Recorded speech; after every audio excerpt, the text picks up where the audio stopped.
Olá, meus amigos Medcoffers, tudo bem com vocês? Primeiramente, gostaria de me apresentar. Eu sou o professor Leonardo Bernardes, eu sou neurologista pela Santa Casa de São Paulo, fiz fellow de neuro-oncologia na Escola Paulista de Medicina, Unifesp, e fellow de Cefaleia no Hospital das Clínicas da USP. E esse bloco de neurologia, esse bloco atual e os próximos serão comigo. Será um prazer imenso ter vocês aqui comigo esse ano, 2024. E pode ter certeza que neurologia, pessoal, é uma área que cai muito na prova, cai mesmo. Todo ano aí tem banca que cobra 2, 3, até 5, 6 questões. E o tema de hoje, especialmente, pessoal, vai ser isquêmico, é um dos temas mais importantes de todos. Facilmente ele está no top 3, junto com cefaleias e com, por exemplo, epilepsia também, que é um tema bem prevalente. Pessoal, então como é que vai ser a nossa aula de hoje? Esse é o nosso roteirinho básico. Nós vamos começar falando sobre alguns conceitos iniciais que podem parecer clichê ou até simples demais para alguns de vocês, mas vale a pena reforçar eles. Quais são as principais etiologias do AVC isquêmico? Isso é muito importante tanto para as provas de residência médica quanto para a vida real, porque com certeza vocês vão atender algum caso de AVC isquêmico e com certeza já atenderam algum. Quadro clínico do AVC isquêmico, nós sabemos que quando a gente fala de neurologia, neoanatomia, o quadro clínico pode ser bem amplo, mas como o nosso foco é prova de residência médica, vamos dar várias dicas e macetes para que vocês consigam raciocinar e acertar as questões. Como é feito o diagnóstico do AVC isquêmico, quais são as novidades que nós temos hoje, quais são os métodos de imagem que estão sendo lançados e que as provas já têm cobrado para vocês. E por fim, talvez a parte mais importante de todas, que é o tratamento, é o que mais tem caído ultimamente. Tanto os critérios para trombólise química, as contraindicações, quanto também os critérios de trombectomia mecânica. Pessoal, antes de começar a aula de fato, eu sempre gosto de fazer uma reflexão com vocês. E essa do Abraham Lincoln, para mim, assim, uma frase que me marcou muito. Conheci essa frase faz mais ou menos 5, 6 anos atrás, justamente na época que eu estava prestando prova de residência, igual vocês. É uma frase bem direta ao ponto. O que ela fala? Que não importa o ninho, se o ovo é de águia. Então o que isso quer dizer, pessoal? Independente de onde você esteja agora, de onde você fez a sua faculdade de medicina, onde fez a residência médica, não importa se é uma cidade pequena de 20 mil habitantes ou se é um grande centro como São Paulo. O que importa é daqui para frente, pessoal, o presente e o futuro, que com certeza será de muitas glórias e muitas conquistas através do nosso apoio do Medcoff. Então, a primeira mensagem da aula é: não olhe para o passado, olhe a partir de agora, presente e futuro. E o futuro já começou com a nossa aula de hoje. E para trazer nossa primeira questãozinha, pessoal, eu sempre gosto de mostrar uma questão base, uma questão que caiu de fato em uma banca importante, como essa da USP Ribeirão Preto. E vocês podem pausar o vídeo, ler com calma, porque essa questão aqui é muito típica de prova. Mais tarde nós vamos voltar nessa questão e resolver juntos ela, tudo bem? Ou segunda dica da aula já começando. Qual que é a nossa dica, pessoal, para a questão de AVC isquêmico? Quase sempre as questões de AVC isquêmico nas provas, elas têm enunciados muito grandes. Qual que é o meu bizu para vocês? Sublinha, marca, destaca as informações chaves para vocês não se perderem no raciocínio de vocês. Tranquilo? Então, vamos começar falando sobre alguns conceitos iniciais, pessoal. O que é AVC? O que é acidente vascular cerebral? Bom, de forma bem direta ao ponto, ele é o desenvolvimento de déficit neurológico focal, às vezes global, de maneira súbita. Isso aqui foi um resumo da definição da OMS de 2017. O que eu quero que você saiba, pessoal?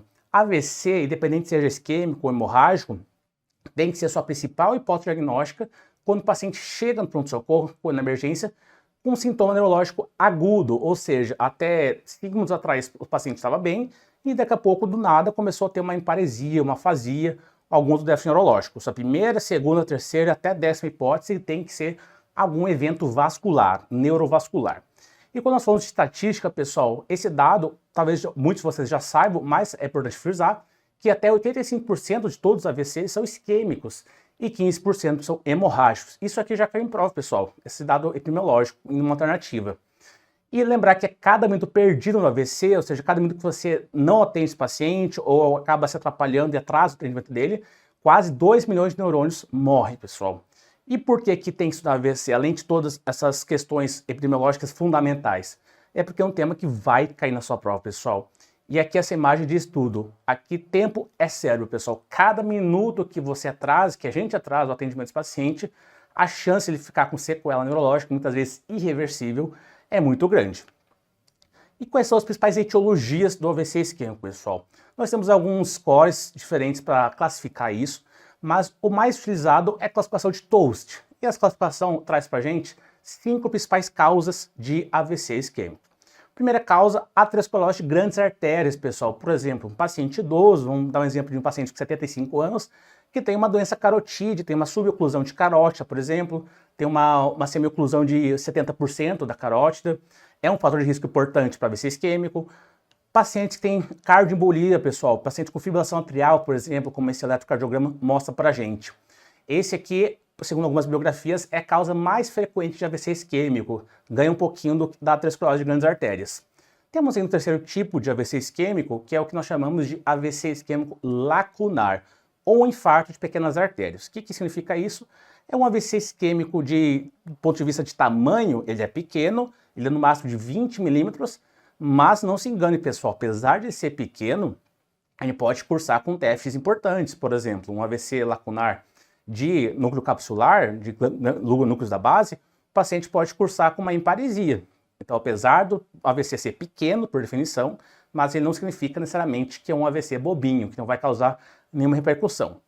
Outras causas pouco frequentes, por exemplo, vasculites, doenças reumatológicas como lúpus, sífilis, por exemplo, pode causar também uma vasculite, tuberculose. E, por fim, o último é a origem indeterminada, também chamado de criptogênico. O que é isso? É aquele AVC isquêmico que você investiga, faz Holter, faz eco, faz ultrassom de carótidas, investiga o paciente de cabo a rabo e não encontra uma causa para esse AVC isquêmico dele. Esses pacientes nós seguimos a longo prazo e repetimos os exames para ver se surge alguma causa, mas no primeiro momento, depois dessa bateria de exames, se você não encontrou nada, você pode dizer que o AVC isquêmico dele é criptogênico. E lembrar que, independente de todas essas causas da classificação de Touch, o evento final é esse aqui, pessoal, como essa imagem. É a oclusão de alguma artéria do nosso cérebro. E isso leva ao quê? A falta de oxigênio, falta de nutrientes aos nossos neurônios e, consequentemente, morte celular. Agora, veja comigo, como é que é fisiopatologia, de forma bem breve. Nós temos 3 fases distintas e progressivas. A primeira fase é oligoemia benigna. O que é isso, pessoal? Esse aqui é os primeiros segundos e minutos da circulação cerebral cometida após um coágulo, um trombo, ocluir a artéria. O que acontece? Começa a ter um sofrimento de células e neurônios, afinal, nossos neurônios são muito sensíveis à falta de nutrientes e oxigênio. Em questão de poucos segundos já começa a dar sinais de sofrimento. Mas nessa fase aqui ainda não tem repercussão clínica do paciente. Agora, nessa fase que dura muito pouco, a gente progride para a penumbra. O que é isso? A penumbra já é nessa corzinha verde aqui, já é um estágio mais avançado, já tem um sofrimento maior de neurônios, mas aqui a gente ainda pode salvar essa área, a gente pode salvar essa população de neurônios. Através do que, por exemplo, trombólise química, colteplase ou trombectomia mecânica. E se nada for feito, perceba que essa área amarela e essa área verde, elas vão dar lugar a essa área vermelha, que é o core isquêmico. O que significa isso? Core isquêmico é quando já morreu aquela parcela de neurônios, ou seja, não consegue mais salvar, mesmo com trombólise, mesmo com trombectomia mecânica. Mas olha só que interessante, essa área vermelha, infelizmente, não é mais viável de salvar, mas a área verde, penumbra, e a área amarela, nós podemos sim salvar ainda. Então veja que nós temos ainda como salvar, como melhorar o prognóstico desse paciente, a despeito de já ter um core isquêmico instalado. E logicamente, se nada for feito, se o paciente, enfim, atrasar a ida no PS, a emergência, a tendência natural, a evolução natural da doença, é que essa área vermelha acabe dando lugar a essa área verde e essa área amarela, e o paciente acaba tendo uma isquemia importante. E agora, pessoal, vamos conversar um pouquinho sobre neuroanatomia. Eu sei que neuroanatomia, muitos de vocês vão ter essa reação, é um assunto complexo, é um assunto difícil.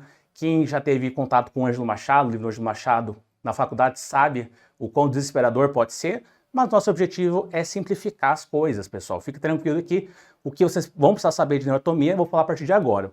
E uma neuroanatomia agora específica para AVC isquêmico. Então, pessoal, de neuroanatomia, quero que você saiba a primeira coisa, vascularização, tá bom? Quais são os principais vasos que vão ser acometidos no AVC isquêmico? Primeira coisa é dividir entre circulação anterior e circulação posterior. O que é isso, né? Bom, vocês vão entender aqui para frente, vou mostrar um desenho bem didático no próximo slide, mas eu quero que o conceito inicial seja, na circulação anterior, quais são os bisus? Primeiro, é a circulação mais acometida dos AVC isquêmicos, ou seja, mais da maioria dos AVC isquêmicos acontecem em alguma dessas 3 artérias. Sobretudo a artéria cerebral média, que é campeã disparada de prevalência. Além da cerebral média, nós temos a artéria carótida interna e nós temos a artéria cerebral anterior, certo? Lembra aquela figurinha do polígono de Willis, lá na nossa faculdade, no nosso livro de anatomia? Então, essas 3 artérias fazem parte da circulação anterior. E já dando até um spoiler para vocês, mais para frente nós vamos conversar sobre isso, mas já adiantando, essas duas aqui, cerebral média e carótida interna, são as duas que a trombectomia mecânica, até o momento, está oficialmente legalizada para ser feito. Então já vai o grande bizu da aula também. Veja comigo essa imagem mostrando circulação anterior e a circulação posterior. Relembrando, a circulação anterior nós temos cerebral média, que é aquela artéria parruda, aquela artéria grande, uma das principais do nosso sistema central. Nós temos a artéria cerebral anterior, fica mais na região frontal, lobo frontal. E temos a carótida interna, que na verdade vai dar origem à artéria cerebral média, certo? E se vocês já olharem no ladinho aqui, nós temos a circulação posterior. Por que recebe esse nome? Bom, pessoal, a imagem já ajuda a entender por que o nome é posterior. Porque é a circulação que está na região posterior do cérebro, região de trás do cérebro. Nós temos aqui, sobretudo, as artérias cerebrais posteriores, então já dá uma dica de onde estão as artérias. Nós temos a artéria basilar, que é a principal artéria, é a maior delas, a mais importante da circulação posterior. E sabemos que a artéria basilar ela é formada pelas 2 artérias vertebrais, uma à direita e uma à esquerda. Então, mensagem desse slide. Tenha em mente quais são as artérias da circulação anterior, as principais delas, e da circulação posterior. E aí, quando a gente fala de artéria cerebral média, pessoal, esse esquema aqui é importante. Vamos esmiuçar um pouquinho melhor a neuroanatomia da cerebral média. Nós sabemos que a cerebral média ela tem vários segmentos. M1, M2, M3, M4, M5 e M6. Aqui essa imagem está mostrando principalmente os segmentos iniciais. E quando eu falo de segmento cerebral médio, pessoal, o que eu quero falar para vocês? Repassar a mensagem importante. Quero mostrar que o principal segmento, o mais grave que vai ser cometido no AVC isquêmico é o M1, é justamente a porção inicial.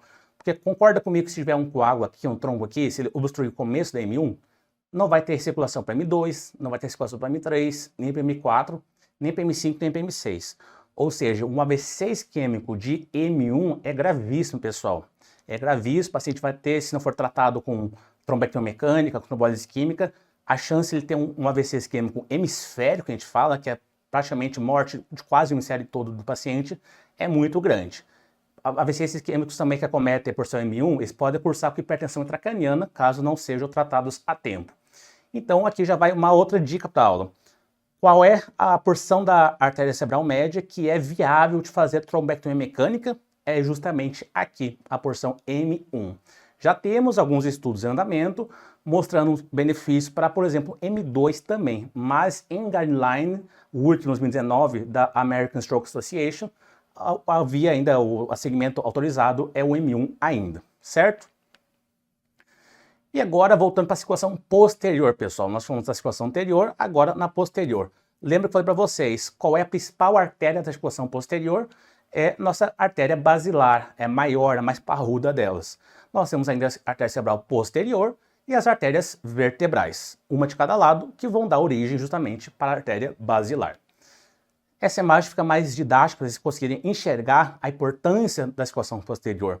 Veja comigo aqui embaixo, começando, nós temos 2 artérias vertebrais, uma de cada lado, que vão se unir e dar origem à nossa artéria basilar, certo? Depois vão surgir as artérias cerebrais posteriores, uma de cada lado. O que vocês vejam nesse desenho aqui, que está bem didático? Veja comigo quais são as estruturas que passam pela circulação posterior. Concorda comigo que isso aqui é o cerebelo? Lembra comigo o que o cerebelo faz principalmente? O cerebelo faz nossa coordenação. Então, pessoal, qualquer lesão do cerebelo, seja AVC isquêmico, seja uma neoplasia, seja uma esclerose múltipla, o paciente vai cursar com o quê? Principalmente ataxia de marcha, fala escândida, pode, inclusive, em alguns casos, ter déficit cognitivo, aqui no cerebelo também ajuda na questão de cognição. Depois, passando pela artéria basilar, o que tem aqui embaixo dela? Tronco, pessoal, só o tronco, né, que é a nossa principal parte do cérebro. O que é o tronco cerebral? No tronco, a gente se refere a mesencéfalo, a ponte e ao bulbo, que contém diversas estruturas nobríssimas para o nosso cérebro. Tem um centro de vigília, tem vários núcleos de nervos cranianos, tem principalmente por exemplo, o nervo facial, abducente, os núcleos nos nervos cranianos baixos, responsáveis, por exemplo, para cursar tipo, disfagia, disartria, disfonia. Então, aqui é a área mais nobre do cérebro, pessoal. Então, qualquer oclusão na artéria basilar, ou até mesmo alguma vertebral, muito provavelmente vai cursar com sintomas de tronco. E isso cai em prova. Como é que cai em prova? O enunciado vai mostrar para você um caso clínico de um paciente com vários sintomas sugestivos de tronco e vai perguntar qual que é a circulação acometida, certo? E a artéria cerebral posterior, já dando um spoiler para vocês também, ela costuma cursar com quais sintomas? Principalmente visual, pessoal. Por quê? Porque nosso córtex visual é a região que entende, compreende os estímulos aferentes que chegam até lá e dão a resposta para dizer, ó, eu estou enxergando uma tela agora, eu estou enxergando a luz do dia, eu estou enxergando agora um computador. Quem vai processar essa informação e dar a resposta para o nosso cérebro é nosso córtex visual, que fica no lobo occipital, fica aqui atrás. E quem irriga o lobo occipital é justamente as artérias cerebrais posteriores. Esse outro desenho deixa mais claro ainda quais são os territórios irrigados por cada uma dessas artérias. A artéria cerebral anterior em azulzinho, veja que pega bastante o lobo frontal. Então, o que passa no lobo frontal, por exemplo? Passa a parte das nossas emoções, cognição. Lembra quando você já escuta alguém falando, o paciente está frontalizado, o paciente perde aquele comportamento normal, aquelas atitudes normais que ele tem, pode ficar apático, pode ter abulia. Veja que a artéria cerebral média, esse amarelinho, pega a área motora, principalmente. Por isso que o quadro clássico dele é hemiparesia, pega também a parte sensitiva, corte sensitivo. O paciente vai ter uma hipoestesia. E lembrar que sempre os sintomas são colaterais, pessoal. Portanto, se o AVC isquêmico for uma oclusão, por exemplo, cerebral média à esquerda, os sintomas serão à direita, porque é a decussação do trato piramidal lá no tronco. E por fim, a artéria cerebral posterior, veja comigo que esse vermelhinho aqui, esse marronzinho, pega justamente o córtex visual principalmente. Portanto, o sintoma mais comumente será de uma hemenopsia, por exemplo, nesse paciente. E agora, resumindo um pouquinho da vascularização, circulação anterior, o que pega? Veja que eu estou falando de circulação anterior, não só da cerebral anterior. Pega lobo frontal, lobo parietal, parte superior do lobo temporal e núcleos da base. E circulação posterior pega principalmente tronco encefálico, mesencéfalo, ponte bulbo, cerebelo, tálamo, lobo occipital e a parte inferior do lobo temporal. E agora vamos associar a neuroanatomia, que viu até agora, com a parte clínica, que é o que as provas têm cobrado. Veja essa tabelinha resumo que eu fiz para vocês, pessoal. Gravem, pinte, rabisque, tirem print screen, não esqueça desse resumo que eu fiz para vocês. Território acometido e quais são as manifestações clínicas mais clássicas e que vai cair na sua prova. Cerebral média, eu acho que não tem muita dúvida, esse aqui é o AVC isquêmico clássico que nós vemos no pronto-socorro, é o mais comum de todos, que é aquele paciente que veio com uma emparesia colateral, ou seja, uma redução de força, geralmente de face, membro superior e membro inferior, que a gente chama de face braquial, também associado a um déficit sensitivo e afasia esse hemisfério dominante.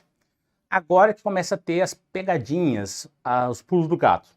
Artéria cerebral anterior, pessoal, aqui também o paciente pode ter uma emparesia, mas o grande detalhe é o seguinte, o paciente tem um AVC isquêmico de cerebral anterior, ele vai ter uma fraqueza mais acentuada nas pernas, na perna acometida no caso, ou seja, nós temos uma fraqueza de predomínio crural. E quando a gente esmiuça um pouquinho mais essa fraqueza, a gente percebe que há uma fraqueza mais acentuada na porção distal do membro inferior do que na região proximal. Além disso, o paciente também pode ter déficit sensitivo e tem aquela questão neuropsiquiátrica, afinal de contas, a cerebral anterior, ela também irriga nosso lobo frontal, onde passam os circuitos de emoções, de raciocínio e tudo mais. Portanto, o paciente pode apresentar com abolia, com mutismo e com bradipsiquismo também. Cerebral posterior, pessoal, agora cuidado, cerebral posterior, lembra, tá aqui atrás. O que a cerebral posterior vai causar de sintomas? Sintomas visuais, geralmente uma hemenopsia hormônima colateral. Ou seja, se o paciente tem um AVC isquêmico da região occipital à direita e vai ter uma hemenopsia homônima à esquerda. E, eventualmente, pode ter uma ataxia também. Agora, passando para a circulação vertebrobasilar, pessoal. Essa circulação aqui ela é muito importante, porque lembra, o que passa na circulação vertebrobasilar? O nome já dá uma dica para gente. As artérias vertebrais, as duas, e mais a artéria basilar. E qual que é a minha dica, meu macete para vocês? Veja a salada de frutas dos sintomas que o paciente vai ter num AVC isquêmico da circulação vertebral-basilar. Por que, Léo, vai ter tantos sintomas assim, como ataxia, disartria, disfagia, rebaixamento nível de consciência? Pessoal, porque vai pegar núcleos dos nervos cranianos, vai pegar núcleos de ponte, de bulbo, mesencéfalo, e vai pegar o centro de vigília, por isso que o paciente pode ter um rebaixamento de consciência. Quando vocês enxergarem na prova de vocês um enunciado que fala de tudo isso, ou grande maioria desses sintomas, vocês têm que pensar imediatamente em circulação vertebro-basilar. E por fim, uma outra artéria que eventualmente cai em prova, já caiu em algumas bancas do Rio de Janeiro, por exemplo, alguns anos atrás, nossa artéria oftálmica. Quando acontece uma oclusão da artéria oftálmica, nós podemos ter uma clínica de amarose fugaz, ou seja, o paciente tem uma sensação que ficou cego e depois acaba melhorando, certo? Então, gravem essa tabela com muito carinho, porque isso é cobrado na prova de vocês. Falando em prova, pessoal, vamos treinar um pouquinho. Essa questão caiu no Einstein, na última prova deles, e fala o seguinte pra gente. Homem de 50 anos de idade apresenta um quadro agudo de vertigem, disartria e disfagia. Ao exame físico, foi detectada uma diplopia, ou seja, quando a gente fala de diplopia, pessoal, tem que pensar imediatamente em acometimento de nervo craniano responsável pela nossa motricidade ocular, ou seja, o paciente fica estrábico. Será que foi um sexto nervo craniano, o abducente, acometido? Será que foi uma estrutura do reto medial, por exemplo, que é o oculomotor que faz? O paciente tem nistagmo e tem déficit motor bilateral. Estranho, né? Déficit motor bilateral, com vertigem, com disartria, com disfagia, com diplopia. Pessoal, olha a salada de frutas de sintomas que esse paciente tem. O exame de neuroimagem tem maior probabilidade de mostrar isquemia em território de qual artéria? Letra A, cerebral anterior, pessoal? Não, o cerebral anterior, lembra comigo. Qual que é o grande bizu do cerebral anterior? É um déficit de força mais proeminente em membro inferior, sobretudo a porção distal. E a cerebral anterior não cursaria com vertigem, com diplopia, com nistagmo. B, cerebral posterior, cuidado pessoal, cerebral posterior já ficou um pouquinho melhor a resposta do que a anterior, mas não, cerebral posterior ela cursa com o quê? Com déficit visual. Esse é o grande ponto da cerebral posterior. C, cerebral média, não, cerebral média é aquele AVC isquêmico clássico, de uma hemparesia, de uma hemihipoestesia, não cursa com sintomas tão exuberantes de nervos cranianos como nesse caso aqui. E por fim, vertebro-basilar, sim, essa é a nossa resposta, porque eu acabei de falar para vocês, circulação vertebro-basilar, pessoal, duas vertebrais mais a basilar, ela irriga basicamente o tronco cerebral, que é o grande centro de núcleos de nervos cranianos. E, portanto, é a nossa resposta correta, letra D de dado. E agora, pessoal, você, aluno Medicol, vai ter um diferencial muito importante de outros alunos por aí. Por quê? Porque as provas têm ficado mais detalhistas em alguns pontos de neuroanatomia, de síndromes neurovasculares. E eu preciso passar para vocês essa síndrome aqui, a síndrome de Wallenberg. Você sabe que neurologia tem muito epônimo. Infelizmente, essa síndrome aqui tem que saber o epônimo, tem que lembrar que existe. Por quê? Porque as bancas têm colocado nas provas. O que é a síndrome de Wallenberg, pessoal? A síndrome de Wallenberg, ela é a principal síndrome neurovascular da circulação posterior. É a principal síndrome neurovascular, ou seja, a mais frequente de todas. E como é que ela acontece? Onde está a topografia, a localização dessa síndrome? Ela acontece através de uma isquemia, de um AVC isquêmico, no território da artéria cerebelar posterior-inferior, que em inglês é conhecido como PICA, ou da artéria vertebral, e decorrentes do danos na região dorsolateral do bulbo. Ou seja, essas duas artérias aqui, principalmente a cerebelar posterior-inferior, a PICA, ela irriga essa região dorsolateral do bulbo, onde está circulado em vermelho aqui. Veja que essa aqui é uma ressonância magnética, né, no corte axial, na sequência de fusão, DWI. Na sequência de fusão, pessoal, tudo que é isquemia, que deve ser isquêmico, a gente enxerga como branco na fase aguda. Então perceba que nós temos aqui uma isquemia, esse branco aqui, na região dorsolateral do bulbo. E isso é a síndrome de Wallenberg do ponto de vista topográfico e anatômico. E isso já foi cobrado em provas de vocês. Quais são os sinais e sintomas clínicos dessa síndrome de Wallenberg? Bom, pessoal, lembra que tudo que envolve tronco, envolve bulbo, por exemplo, é uma salada de frutas, mas tem alguns pontos aqui específicos que são específicos dessa síndrome de Wallenberg. Vertigem, náusea e vômito, nistagmo central, até aqui normal, não tem outras síndromes que podem causar isso. Disfonia, disfagia, agora que veio o pulo do gato, hemiataxia ipsilateral. O que é isso, pessoal? Vamos supor que o paciente tem uma isquemia da porção dorsolateral do bulbo à direita. Ou seja, no mesmo lado, à direita, esse paciente vai ter uma ataxia. Ele vai ter uma decomposição, por exemplo, naquela manobra do index naso. O paciente, você pede para ele encostar o dedo no nariz dele e no seu dedo, ele não vai conseguir encontrar o nariz dele, vai errar o alvo. Vai ter uma hemitaxia, vai ter uma hipoestesia da face do mesmo lado, ou seja, se a isquemia for lá direito, o paciente vai ter uma hipoestesia no mesmo lado da face, e aí que vem a grande questão.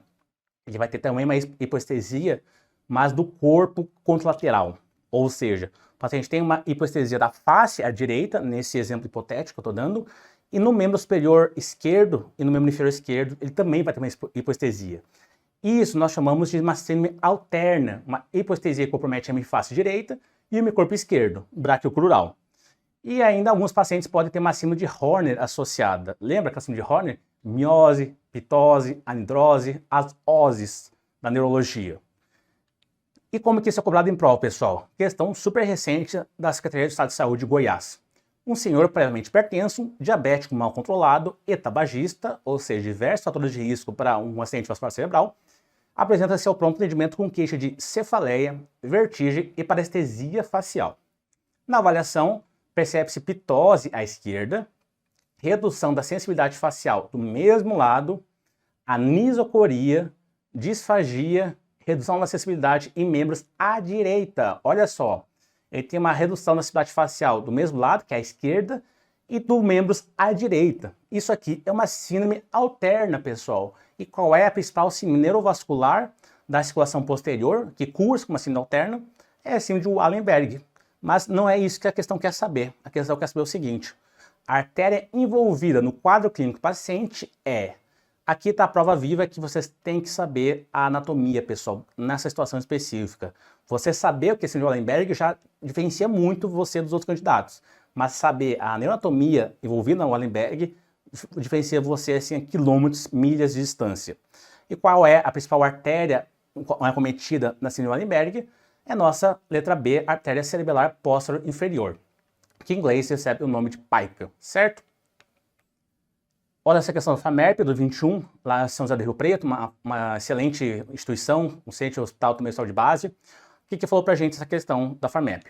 Um homem de 48 anos de idade, com antecedente de hipertensão mal controlada e diabetes tipo 2, deu entrada no PS apresentando uma constelação de queixas agudas, que incluíam dor na nuca e região lateral esquerda do pescoço, sensação de tontura associada a náuseas e desequilíbrio ao andar. No exame neurológico, o que foi visto de forma objetiva? Miose e sempitose no olho esquerdo, provavelmente um Horner envolvido, nistagmo horizontal, rouquidão com diminuição da elevação do palato à esquerda, ou seja, nervos cranianos baixos, hipoestesia em hemiface esquerda e hemicorpo direito, pessoal. Acabou. Isso aqui é síndrome de Wallenberg.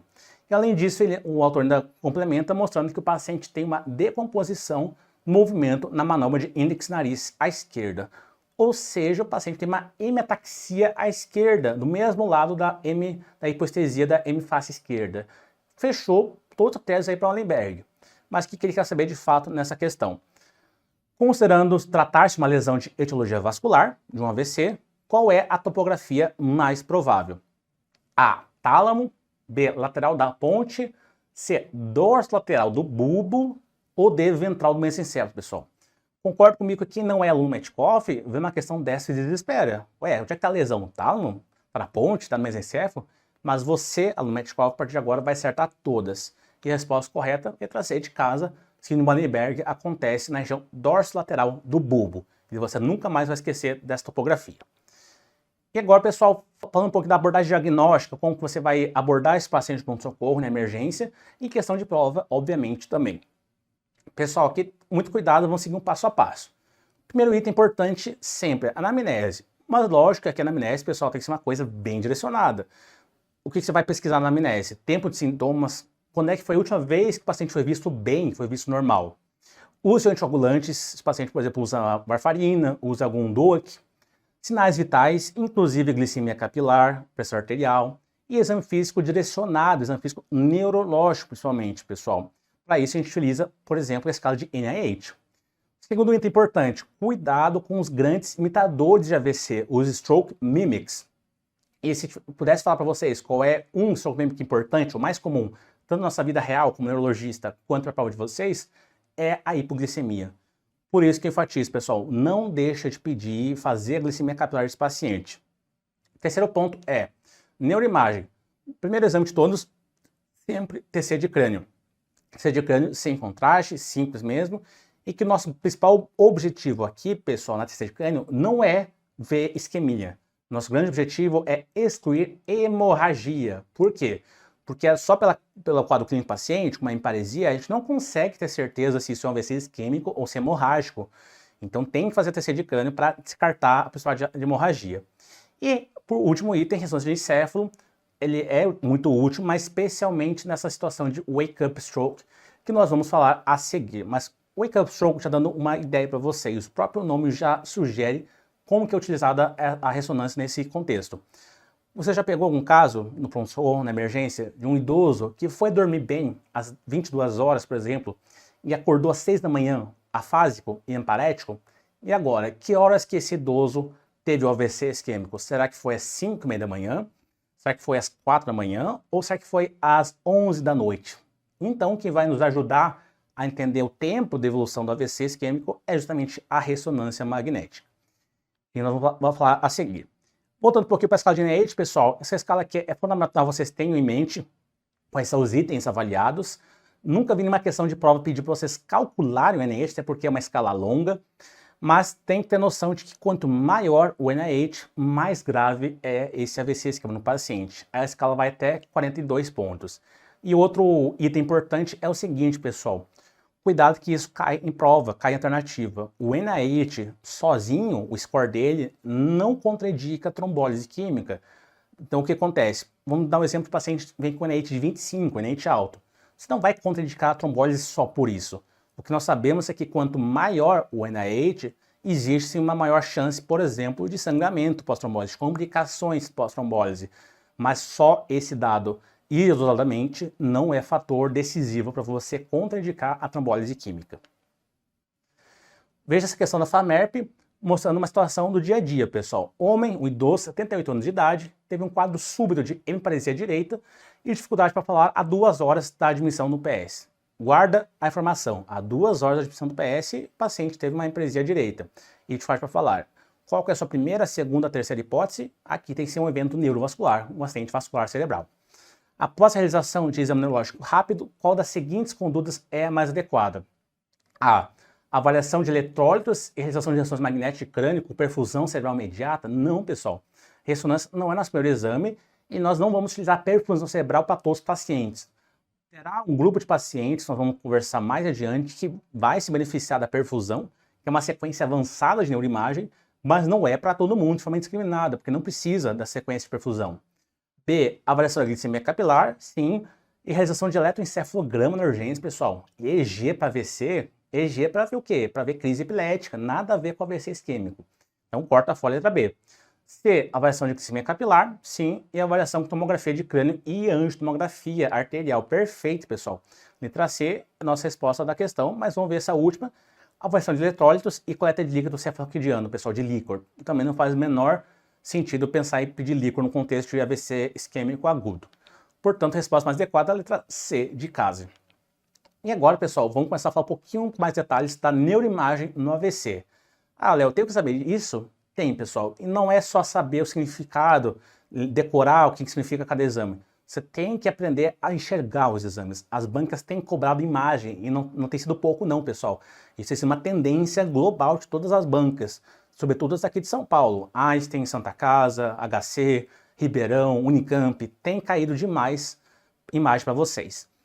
Vamos começar nosso primeiro exame, TC de crânio, pessoal. TC de crânio, muitos de vocês já estão familiarizados, porque é o exame mais rotineiro, mais comum, mas alguns pontos nós temos que reforçar aqui.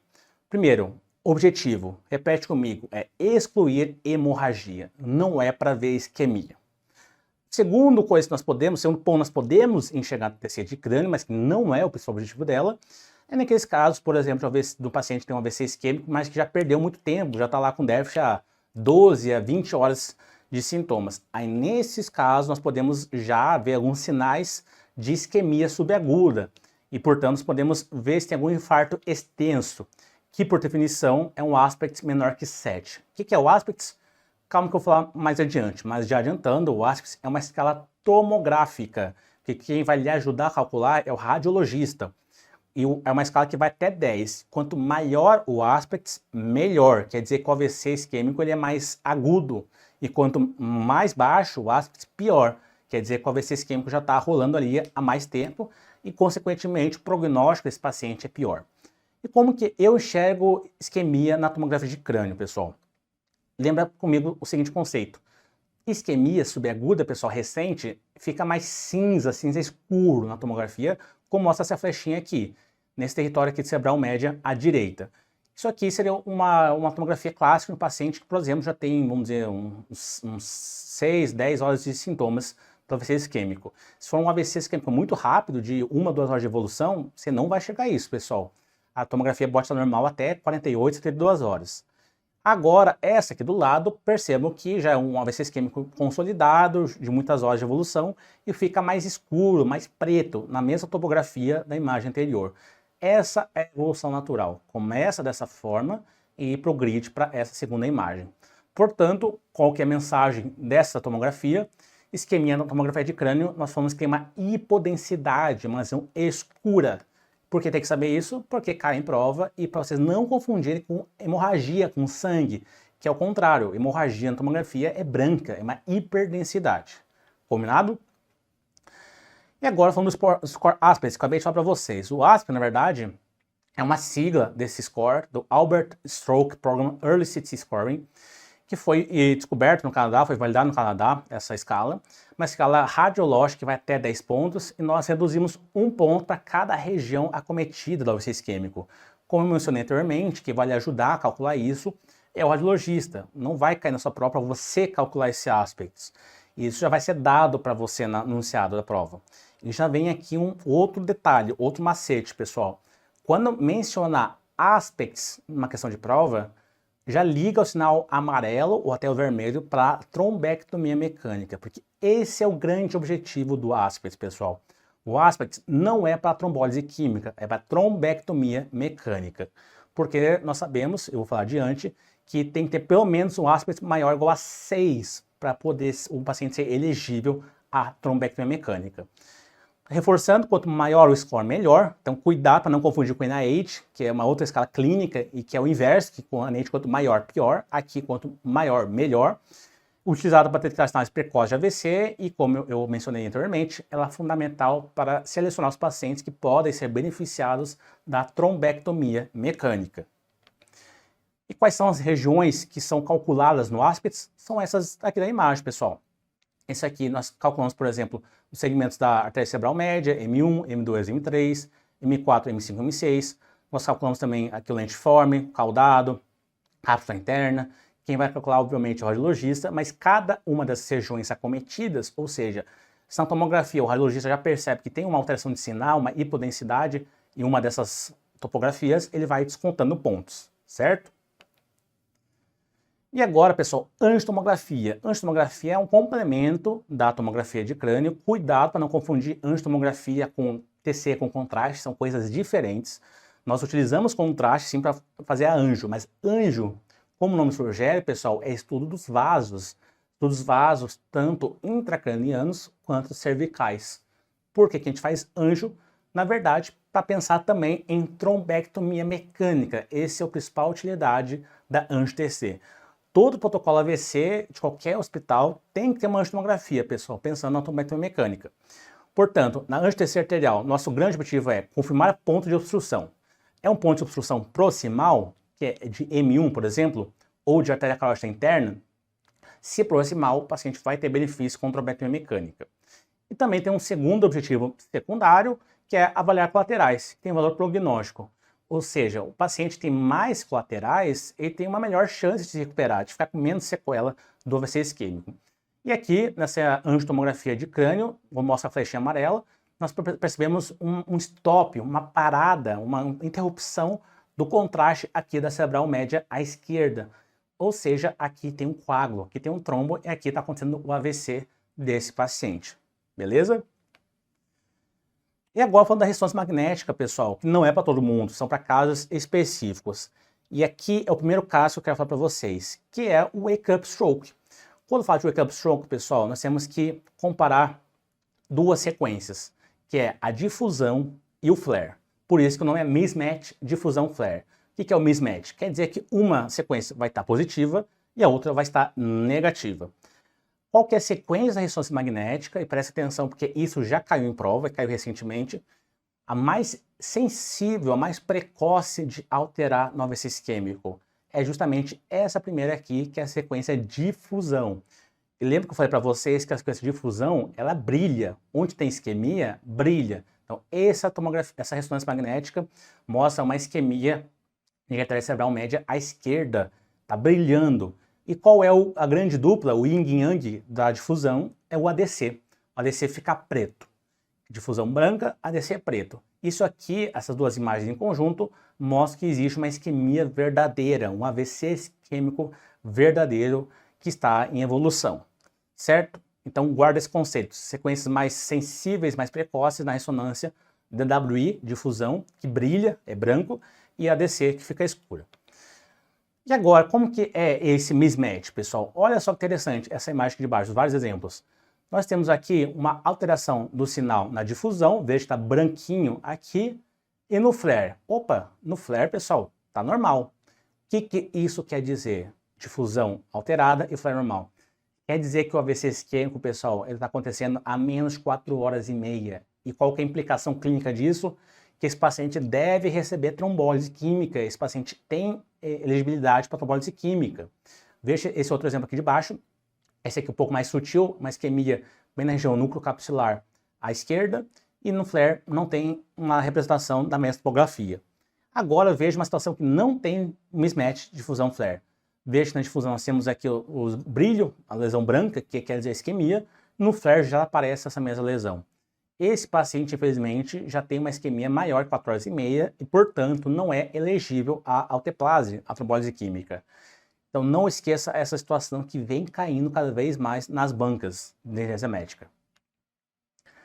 Vamos partir para o tratamento, pessoal, a parte mais prática da aula. Vamos lá. Tratamento, pessoal, nossa primeira escolha é trombólise química, porque a grande maioria dos pacientes pode se beneficiar dessa trombólise química. O que é isso? É a infusão de uma medicação da alteplase para dissolver o coágulo que o AVC isquêmico está levando.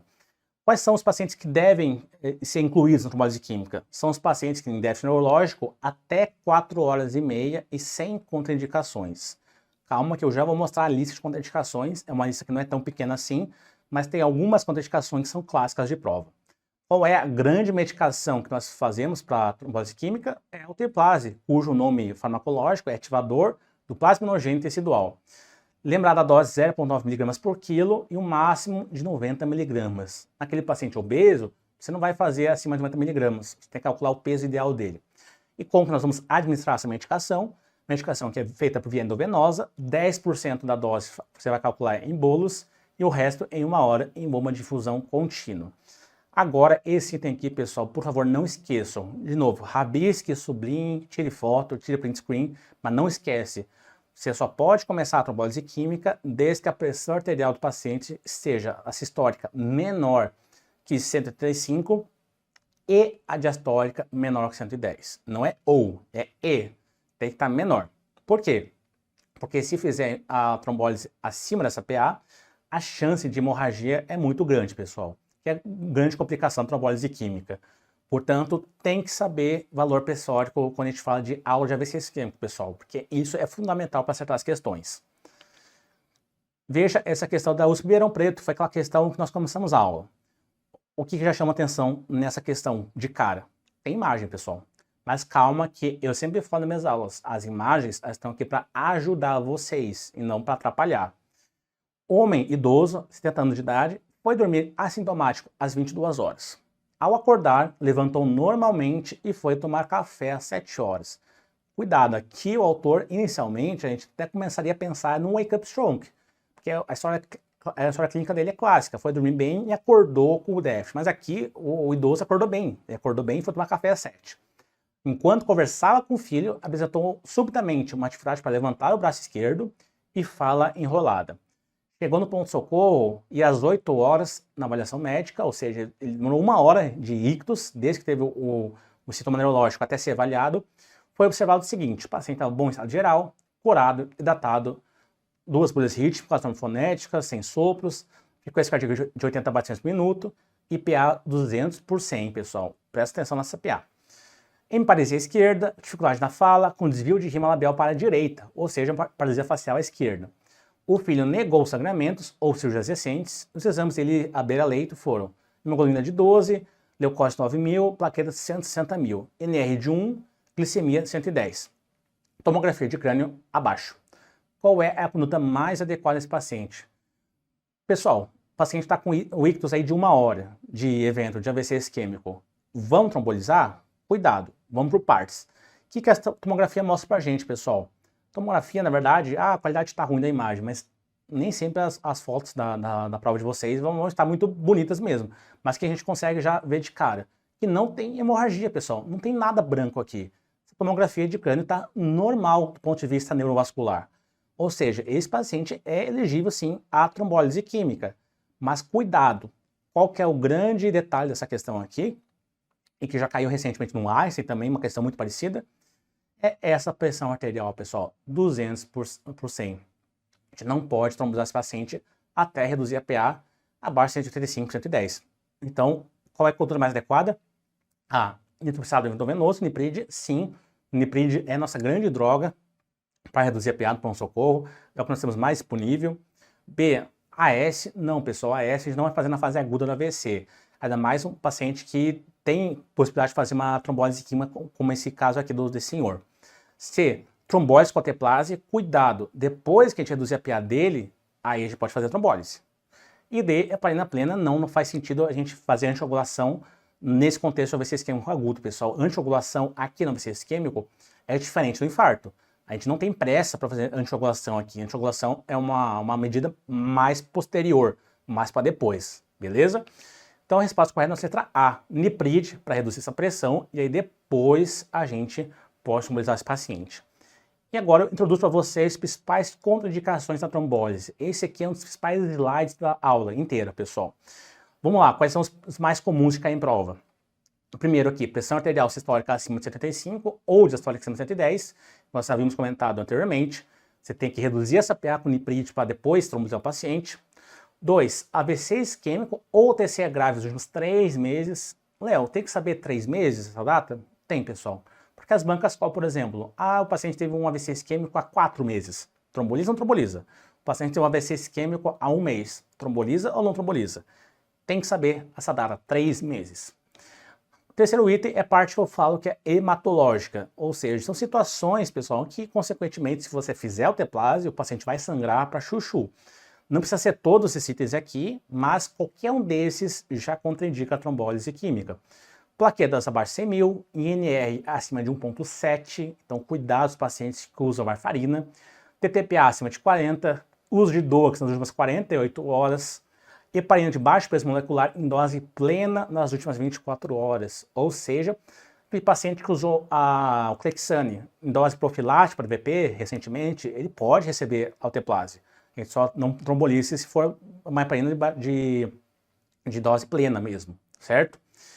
Glicemia capilar, hipoglicemia, pessoal, cuidado, hipoglicemia abaixo de 50, a gente não tromboliza, mas nós vamos fazer o quê? Nós vamos repor essa glicemia, e se o paciente melhorar a glicemia e mantiver o déficit neurológico dele, aí pode trombolizar. A gente só não vai trombolizar se essa hipoglicemia for persistente, se for repor e ela não melhorar. Então cuidado com isso. Outro item, neoplasia cerebral intraaxial. Essa aqui é uma pegadinha maldosa que já caiu numa banca. O que quer dizer isso, pessoal? Não é só câncer cerebral que é contraindicação. É neoplasia cerebral intraaxial, que está dentro do parênquima, pessoal, como o glioblastoma, os gliomas de forma geral. Existem algumas neoplasias cerebrais que são extraaxiais, como meningioma, e que não são contraindicações de trombólise química. Suspeita de endocardite bacteriana, paciente com sopro, com febre, você não vai trombolizar. Neoplasia do trato gastrointestinal foi diagnosticada recentemente, ou hemorragia gastrointestinal dos últimos 21 dias. Esse último item aqui é importante frisar o seguinte, pessoal, hemorragia gastrointestinal nos últimos 21 dias. Já teve banca que não colocou exatamente 21 dias, não colocou assim, o paciente teve uma hematêmese, uma HDA, na semana passada. Lembra que 21 dias é o prazo, mas se for antes de 21 dias, se for uma semana, 10 dias, está dentro de 21 dias. Então o paciente não pode receber trombólise. Cuidado, você tem que saber esse tempo aqui, mas cuidado com essa informação sutil. Qualquer prazo anterior a 21 dias, 7 dias, 10 dias, está dentro de 21 dias. Então você não vai trombolizar esse paciente. Outro item, área hipoatenuante extensa na TC de crânio sem contraste, maior que 1/3 do território vascular. Você faz TC de crânio no paciente sem contraste e já vê aquela lesão escura, aquela hipodensidade grande. Isso aqui já quer dizer que o AVC isquêmico já está ali faz muito tempo, e se você trombolizar esse paciente, a chance de sangrar e dar ruim é muito grande. Suspeita de secção de arco aórtico, história prévia de hemorragia intracraniana, não interessa quando, pessoal. O paciente teve algum sangramento, por exemplo, teve uma HSA, que teve um aneurisma que rompeu, fez uma HSA. Há 10 anos atrás, tromboliza? Não tromboliza. Ah, mas foi 10 anos atrás. Não tromboliza. Aqui não tem tempo. Qualquer história de hemorragia intracraniana prévia, você não vai trombolizar. E por fim, suspeita de HSA, você também, obviamente, não vai trombolizar. Questão do Hospital de Clínicas de Porto Alegre, 2022. Não é considerado contraindicação para trombólise intravenosa. Meningioma. O que é meningioma, pessoal? Uma neoplasia primária do sistema nervoso central, ela é extraxial, ela surge nas meninges, ela não surge dentro do parênquima cerebral. Então, aqui não é uma contraindicação para trombólise isquêmica, diferente do glioblastoma que eu havia mencionado anteriormente. B, suspeita de HSA, obviamente, você não vai trombolizar um paciente que já está com uma suspeita de sangramento intracraniano. C, endocardite, também não, a gente sabe que os pacientes com endocardite bacteriana, eles têm uma maior chance de sangramento. E D, uso de warfarina com INR acima de 0,7, também não. Acima de 0,7 contraindica, você tem que reverter a warfarina e depois, se der tempo, você vai trombolizar esse paciente. Portanto, a resposta correta é a letra A, meningioma. Essa questão da USP aqui de São Paulo, 2019, bem interessante. Eu gosto de colocar nas minhas aulas porque ela é uma questão bem direto ao ponto e do dia a dia mesmo. 4 pacientes com idade variando entre 65 e 70 anos de idade foram avaliados 90 minutos após a instalação de quadro compatível com AVC isquêmico. A TC de crânio de todos foi normal e havia os seguintes detalhes. Paciente 1 teve uma hemorragia digestiva há 2 anos. Paciente 2 teve AVC hemorrágico há 2 anos. Paciente 3 usou enoxa profilático para TVP. E 4 está apresentando um quadro consistente com endocardite bacteriana. Apresenta contraindicações ao uso de alteplase. Quais desses pacientes, pessoal? Olha que interessante essa questão. Vamos voltar aqui nas opções. Primeiro paciente teve uma hemorragia digestiva há 2 anos. Pode trombolizar? Pode, pessoal. Hemorragia digestiva é até 21 dias. O paciente teve há 2 anos. Então, esse paciente pode sim receber o alteplase. 2. Teve AVC hemorrágico há 2 anos. Esquece, AVC hemorrágico, independente do tempo, você não pode trombolizar. 3. Usou inox profilática para AVP. Vamos trombolizar? Vamos, pessoal. Profilática pode, você não pode se for dose plena. Por exemplo, o paciente tem uma TVP confirmada ou tem um TEP confirmado. Aí você não pode. Mas esse aqui foi profilática, então você pode. Por enquanto, o 1 e 3 podem e o 2 não pode. E o 4. Apresenta quadro consistente com a endocardite bacteriana. Endocardite a gente acabou de ver que não pode porque aumenta a chance de sangramento. Ou seja, quais são desses pacientes aqui que apresentam contraindicação ao uso da alteplase?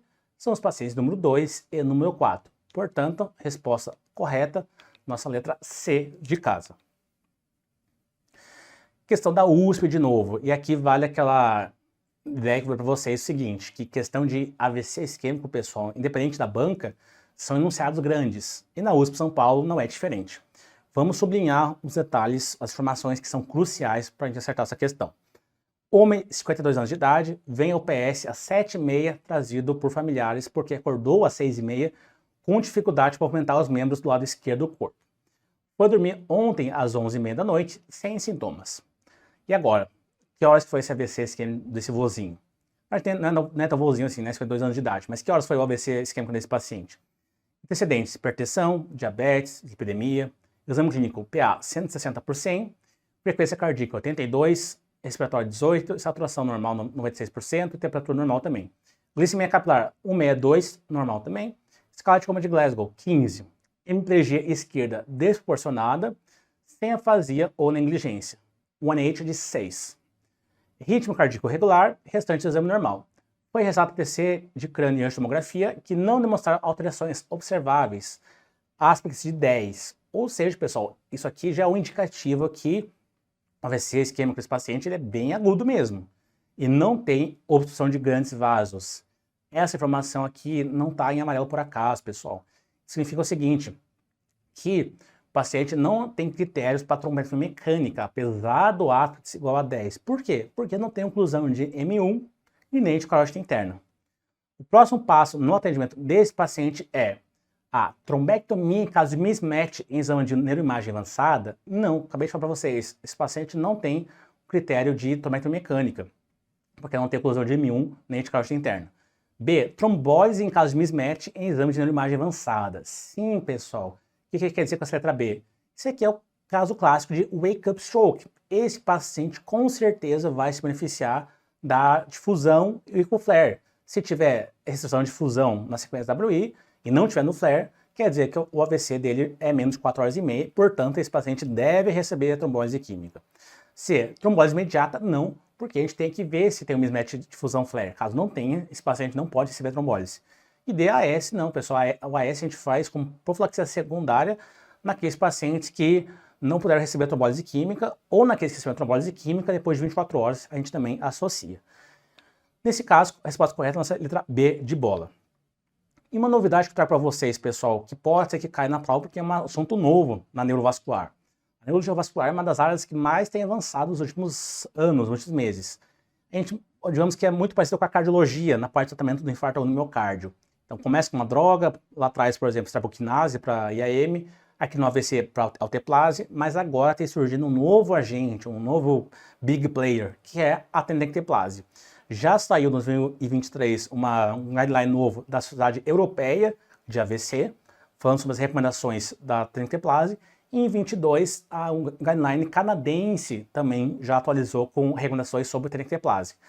Calma que não é substituir totalmente a alteplase em todos os casos. São situações específicas que pode ser feita a tenecteplase.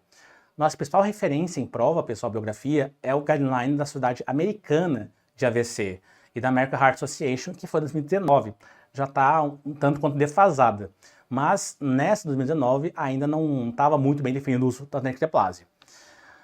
Com base nessas últimas atualizações, eu trouxe para vocês um resumo. Quando nós podemos pensar em fazer a tenecteplase? Qual que é o racional aqui, pessoal? Fazendo um adendo. Lá nos Estados Unidos, por exemplo, existem unidades móveis de AVC, ambulâncias de AVC, que tem tomógrafo dentro dessa ambulância. E às vezes o paciente vai ser resgatado numa área rural, muito longe. Lembra que os Estados Unidos é um país gigantesco. Nessa situação que o paciente mora muito longe e não tem acesso rápido ao hospital, a tenecteplase ela é muito bem-vinda. E vamos entender por que isso. Primeira indicação, um AVC isquêmico agudo menos de 4 horas e meia, igual ao alteplase, e que são elegíveis para trombólise química. A tenecteplase pode ser usada na dose de 0,25 mg por quilo, máximo de 25 mg, como alternativa segura e eficaz à alteplase. Segundo item, o AVC isquêmico agudo, de novo, com menos de 4 horas e meia, no pré-hospitalar. Aí que entra, falei para vocês, da unidade móvel do AVC. Nessa situação, é sugerido tenecteplase ao invés da alteplase. Por quê? Porque a tenecteplase ela é feita em bolos, ela não precisa de bomba de difusão contínua como a alteplase. Isso é uma grande vantagem, você faz muito mais rápido a medicação. E 3, AVC isquêmico agudo, menos de 4 horas e meia, e oclusão de grandes vasos. O que são oclusão de grandes vasos? São oclusão de M1 e oclusão de, por exemplo, de artéria carótida interna. Por que é importante esse item aqui? Porque, pessoal, a alteplase, infelizmente, ela é muito fraquinha para AVC isquêmico de grandes vasos. Logicamente, não vamos fazer, se tiver indicação para fazer. Mas, do ponto de vista de eficácia, mais ou menos aí 30% de eficácia nessa situação de grandes vasos. E parece que a tenecteplase ela tem um efeito melhor do que a alteplase para essa situação. Portanto, nós podemos sim fazer a tenecteplase ao invés da alteplase quando há uma oclusão de grandes vasos. E cuidado, a tenecteplase é endovenosa, não é intraarterial. E a trombose, obviamente, não deve trazer a trombectomia mecânica, ou seja, você fazer tenecteplase não é excluir o paciente de trombectomia mecânica, de forma alguma. Se ele tem indicação de trombectomia mecânica, ele vai para a trombec também, certo? Quais são as vantagens da tenecteplase? Ela pode ser administrada como um único bolus, ao invés de uma infusão de 1 hora, como a alteplase. E observação importante, alguns estudos tentaram testar a tenecteplase na dose 0,40 mg por quilo, mas viram que essa dose é muito alta, teve mais taxa de sangramento intracraniano. Portanto, a dose recomendada por guidelines é 0,25 mg por quilo. A gente falou tanto agora de trombectomia mecânica, aqui e lá, numa questão ou outra. Vamos definir certinho os princípios gerais da trombectomia mecânica. O que é a trombectomia mecânica, pessoal? É você fazer um procedimento endovascular, não você, obviamente, mas o neurocirurgião, o neurologista formado em intervenção, para ir lá retirar o coágulo, de uma forma bem parecida com o cateterismo que a gente faz para o IAM. E quais são alguns princípios gerais? Então, cuidado, existem algumas semelhanças entre AVC isquêmico e IAM, tratamento, mas aqui tem uma diferença importante. Aqui no AVC isquêmico, você pode e deve fazer trombólise química com alteplase e trombectomia mecânica juntas, se o paciente for elegível para ambas. E não há benefício em pular a trombólise e ir direto para a trombectomia mecânica, ou seja, o paciente ele é vizinho do hospital, chegou ali no hospital há meia hora, vamos pular a trombólise e ir direto para o centro de hemodinâmica? Não, pessoal, já foi tentado fazer isso e os estudos não mostraram benefício. Então não troca a ordem. Primeiro trombólise química, e se o paciente puder fazer a trombectomia mecânica, tiver os critérios, ele pode também receber a trombectomia mecânica. Quais são os critérios, afinal? Aqui entra a nossa regrinha do AV6, ou regra 666. Indicações formais de trombectomia mecânica. NIH maior ou igual a 6, aspects maior ou igual a 6, e tempo de sintomas até 6 horas. 666. E lógico, lembrar da circulação anterior, pessoal. Por enquanto, o guideline da American Heart Association, ela autoriza fazer na M1, artéria cerebral média, ou na artéria carótida interna. Recentemente, teve alguns estudos chineses que ainda carecem de validação externa de novas atualizações de guidelines, que mostrou benefício para trombectomia e circulação posterior, mas as bancas ainda não cobrem esse conceito porque não foi atualizado em guidelines. Pelo principal guideline que é da American Heart Association, as únicas circulações autorizadas para se fazer a trombectomia mecânica é a porção M1 ou artéria carótida interna. Veja essa questão da USP de São Paulo, veja que a USP de São Paulo ela adora o tema de AVC isquêmico. Mulher, 62 anos de idade, diabética e tabagista, apresentou há 5 horas e meia diminuição de força no membro superior e inferior esquerdos em forma emplastada. Então, pessoal, 5 horas e meia, a gente já não pode fazer mais o quê? Trombólise química. Na sua chegada ao PS, no hospital terciário, sua PA é 160%, frequência cardíaca 88, a ausculta era rítmica e glicemia capilar 220, ou seja, estava hiperglicêmica, mas não era um stroke mimic, não era uma hipoglicemia. A ausculta cardíaca normal, exame neurológico mostrou hemiplegia esquerda completa, desvio do olhar para a direita e hemnegligência. A gente já pode deduzir que o NIH dela vai ser alto, um AVC grave. A pontuação na escala do NIH foi de 16, um score considerado alto. A tomografia de crânio não mostrou sinais de hemorragia intracraniana. Ou seja, isso aqui está dizendo para você, não é AVC hemorrágico, então parte para tratamento de AVC isquêmico. A pontuação no aspects foi de 8. Qual deve ser a conduta nesse atendimento inicial? A. Realizar angiorressonância arterial de crânio e vasos cervicais. E se oclusão de artéria carótida cervical, indicar trombectomia mecânica, pessoal. Aqui, pessoal, muito cuidado. Na verdade, aqui o que pega é justamente a questão da artéria. Não é da artéria carótida cervical, pessoal, é da artéria carótida interna. Isso não precisa necessariamente partir para angiorressonância, você pode partir para angiotomografia, que é muito mais disponível. B. Realizar angiotomografia arterial de crânio e vasos cervicais e se oclusão de artéria cerebral média, sim, sendo mais específico na porção M1, você indica trombectomia mecânica. Corretíssimo, essa é a nossa resposta. C. Realizar angiotomografia arterial de crânio e vasos cervicais e se oclusão de artéria cerebral média, indicar trombólise intravascular, pessoal. Não, cuidado, esse paciente aqui já está com sintomas 5 horas e meia. Então, infelizmente, a alteplase não vai rolar para esse paciente. E D, realizar angiorressonância arterial de crânio e vasos cervicais e se oclusão de artéria carótida intracraniana e indicar trombólise intravenosa. Cuidado, aqui, comparado com a letra A, ele corrigiu para a carótida intracraniana. Mas não é trombólise intravenosa que vai fazer, pessoal, é trombectomia mecânica. Lembra a regra dos 666? Ó, o déficit está até 5 horas e meia, então está dentro das 6 horas, pode fazer. NIH maior ou igual a 6, nesse caso foi 16, e aspects foi de 8. Então, se o paciente tiver uma oclusão de M1, por exemplo, ele pode sim fazer a trombectomia mecânica. Portanto, resposta nessa letra B de bola. Questão do FRN, pessoal, bem interessante, bem recente. Cuidado, questão que pode fazer uma pegadinha com vocês. Uma mulher idosa, 76 anos de idade, sem história médica pregressa relevante, é levada ao pronto-socorro devido à queixa hemiplegia completa à esquerda, de início a 2 horas. Grava essa informação, 2 horas. Ao exame físico, ela tinha o seguinte: quadro de extinção, uma negligência à esquerda e desvio tônico do olhar para a direita. Força grau 0 à esquerda e reflexo grau 3 à esquerda, aumentados, e 2 à direita. Sinal de Babinski à esquerda, ou seja, uma lesão de trato piramidal mesmo. Pontuação inicial de 17, escala do AVC do NIH, e sua tomografia de crânio sem contraste está reduzida abaixo, pessoal. Nesse momento, a conduta indicada para essa paciente é fazer o quê? Olha só que interessante essa questão, sobretudo essa imagem aqui. Nós temos dois achados importantes nessa imagem, que a partir de hoje, a partir de agora, você no Metcalf nunca mais vai esquecer.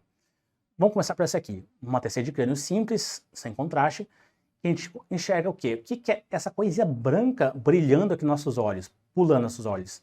Isso aqui, pessoal, é a artéria cerebral média direita dessa paciente. Isso aqui tem um nome, é um sinal radiológico clássico. É o nome da artéria cerebral média hiperdensa. O que isso significa? Significa que é uma oclusão de grande vaso, muito provavelmente de porção M1 da cerebral média. E se nós olharmos com um pouquinho mais de cuidado, a gente percebe que já tem uma hipodensidade começando no território cerebral média. Percebe um pouco mais no lobo frontal, que é mais perto do lobo temporal também. E nessa outra imagem aqui do lado, que é a continuação da mesma imagem anterior, nós vemos que de fato existe uma hipodensidade. Está mais escurinho aqui, mais cinza, quando a gente compara com o outro lado. Vocês concordam?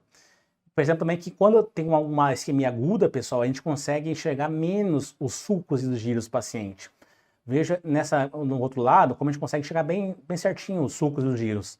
Esse pretinho entre os sulcos. Aqui não, aqui já está mais edemaciado, porque já está rolando aí uma isquemia.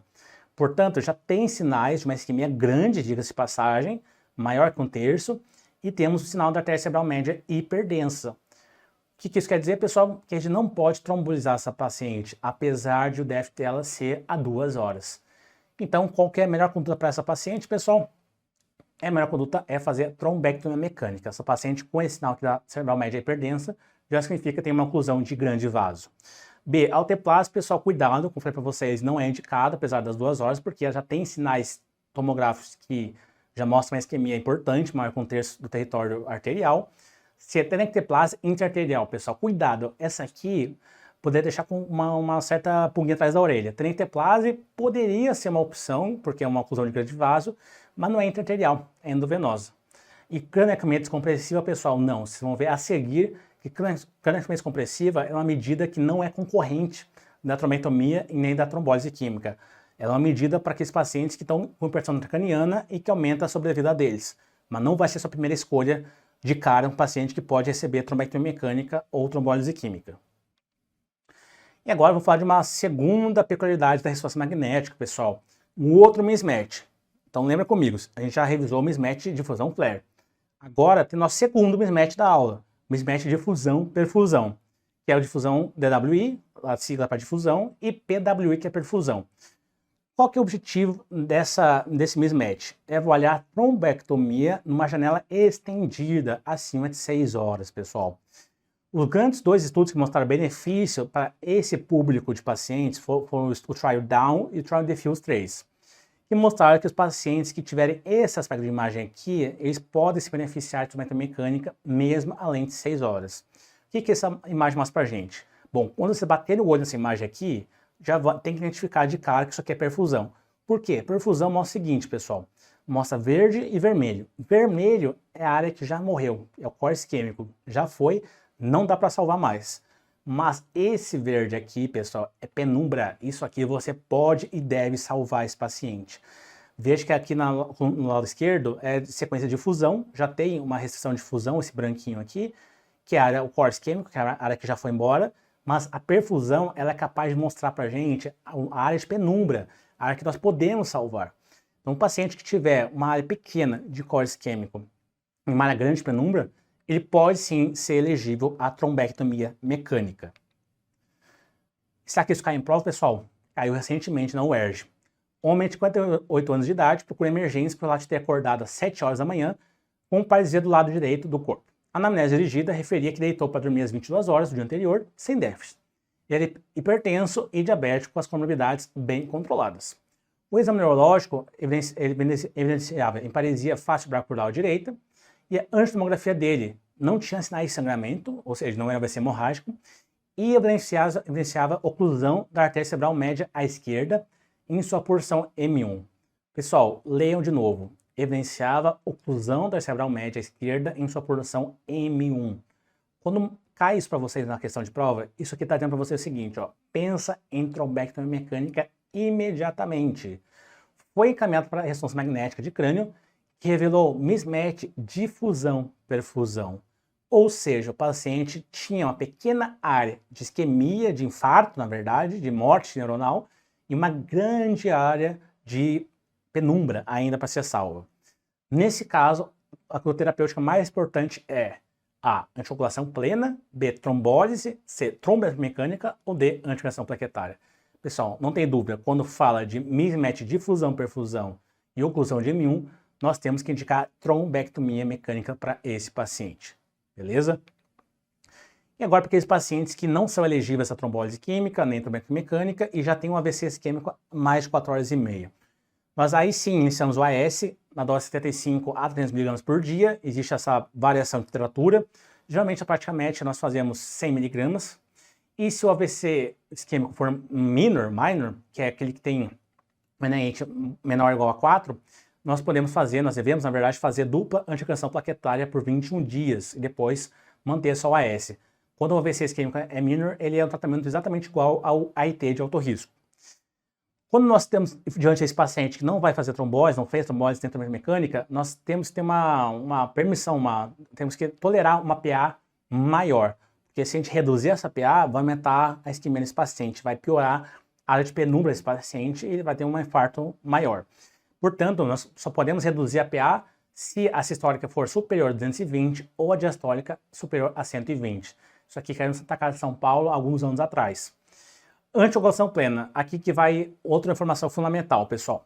No AVC isquêmico a gente não tem pressa para anticoagular esse paciente, sobretudo se o AVC isquêmico dele for grande, porque se anticoagular pleno esse paciente, que tem, por exemplo, uma FA, e for um AVC isquêmico grande, a chance de sangrar de forma precoce é muito importante.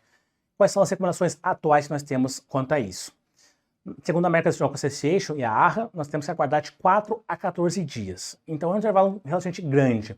Quem vai nos ajudar de fato a elucidar o prazo certinho é a recomendação da Sociedade Europeia de Cardiologia, que sugere aguardar 1 dia para iniciar a anticoagulação se for um AIT, 3 dias se o NIH for menor a 8, 6 dias se o NIH for entre 8 e 15 e 12 dias com uma NIH maior que 15.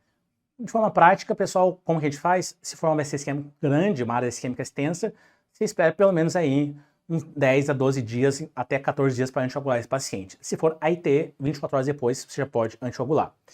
Glicemia, manter o alvo entre 140 e 180, evitar hipertermia, avaliar a presença de disfagia para decidir a melhor forma de dieta, chama a equipe multiprofissional, pessoal, eles são muito importantes. Fono, Nutri, enfermagem, físio, chamar todo mundo para ajudar esse paciente.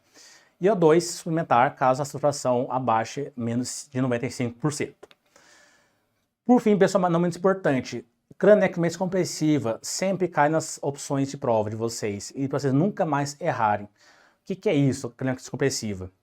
Essa própria imagem já dá uma dica para vocês. Ela é indicada, é um procedimento indicado pela neurocirurgia, pessoal, nos casos de AVC isquêmico maligno, que é aquele AVC isquêmico ocasionado pela oclusão de M1 da artéria cerebral média, que cursa com hipertensão intracraniana. Veja essa imagem aqui, o tamanho da isquemia desse paciente, já tem até desvio de linha média, pessoal, sinais francos de hipertensão intracraniana.